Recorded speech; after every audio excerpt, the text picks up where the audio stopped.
So moving on in Heidegger then to chapter 6.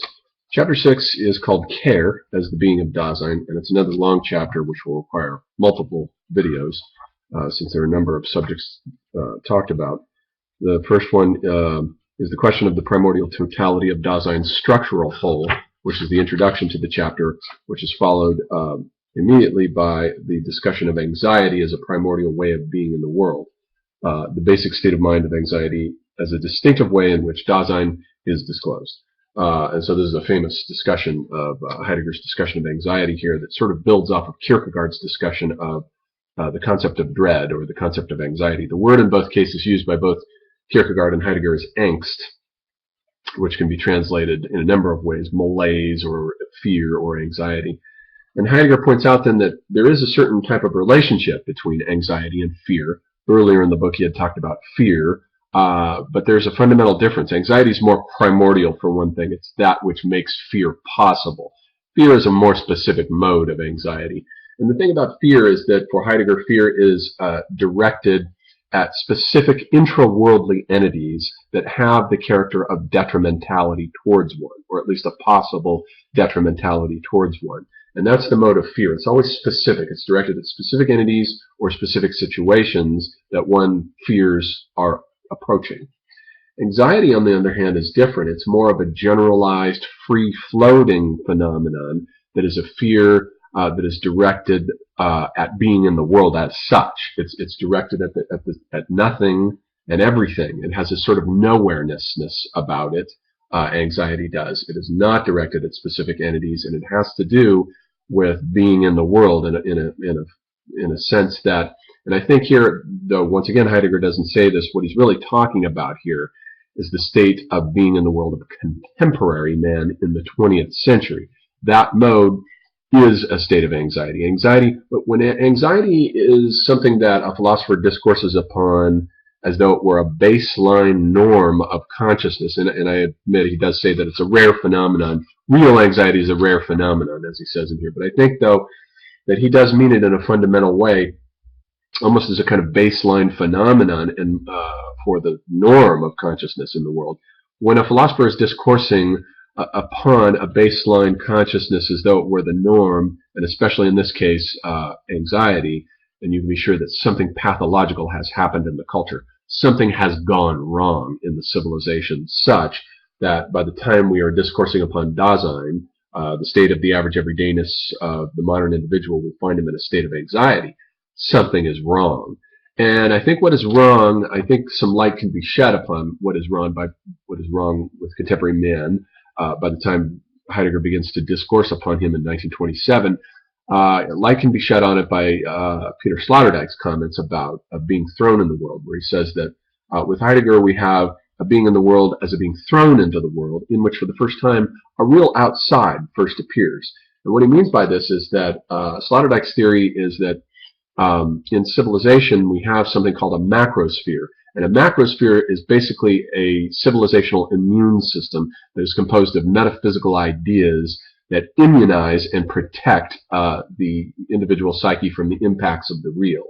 That great macrosphere in its physical sense collapsed, the Ptolemaic macrosphere, the actual cosmology of spheres within spheres within spheres, collapsed collapsed around 1543 with the publication of Copernicus's book on the revolution of the heavenly spheres.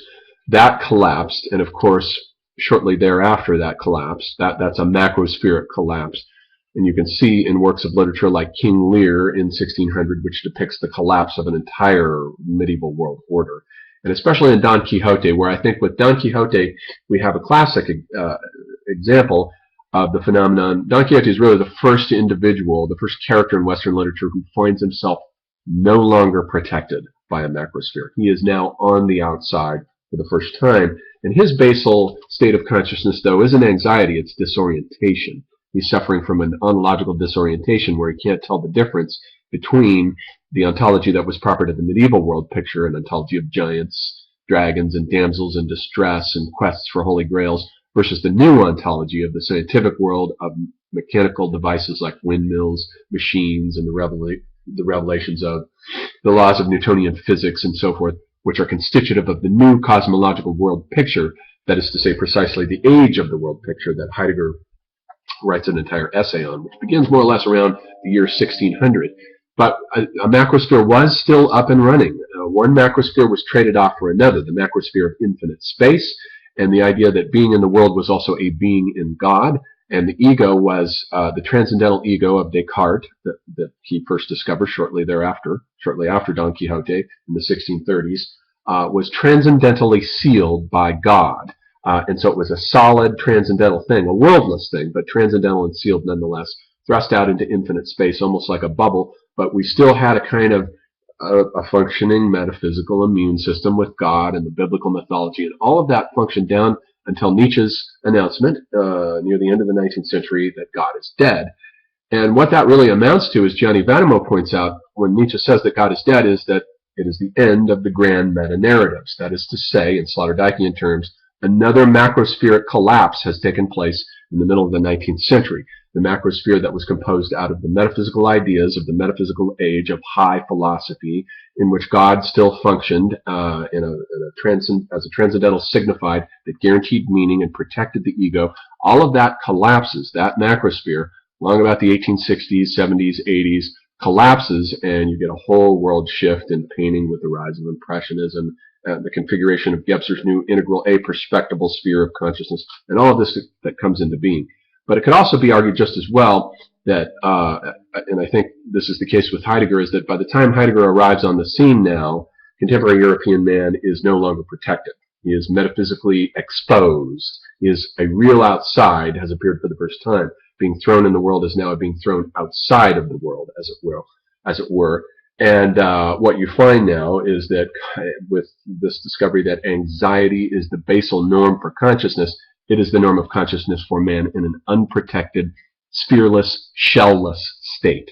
Man is exposed, like the crab without its shell, to the predators now. And the predators are all sorts of problems, psychological problems. Later this will turn up as demons and spirits of the astral plane in our comic books and movies and popular culture that are constantly besieging the ego.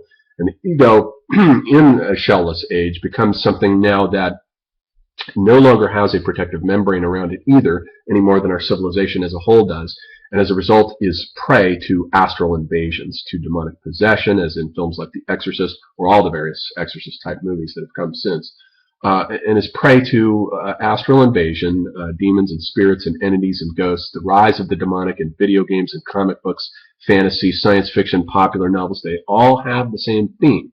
That is to say, a discourse about the breakdown of the protective shell around the transcendental ego that has broken and is now subject to astral invasion by all kinds of entities. And that's the situation that you get. Our popular culture is picking up on that ontological situation of the contemporary, sphereless, shellless modern man who no longer has a functioning metaphysical immune system to protect him against the real.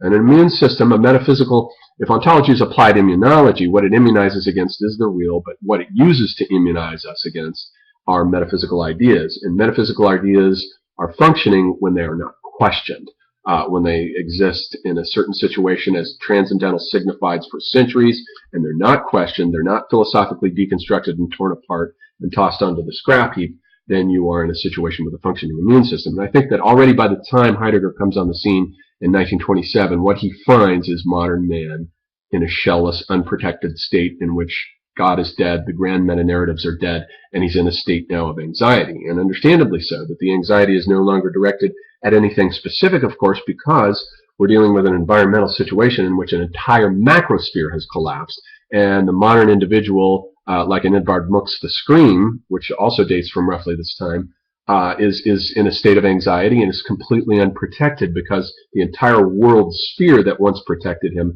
has been ripped off, the ceiling, as it were, of his world, and he's exposed to the impacts of the real and has no stable metaphysical immune system to protect himself any longer.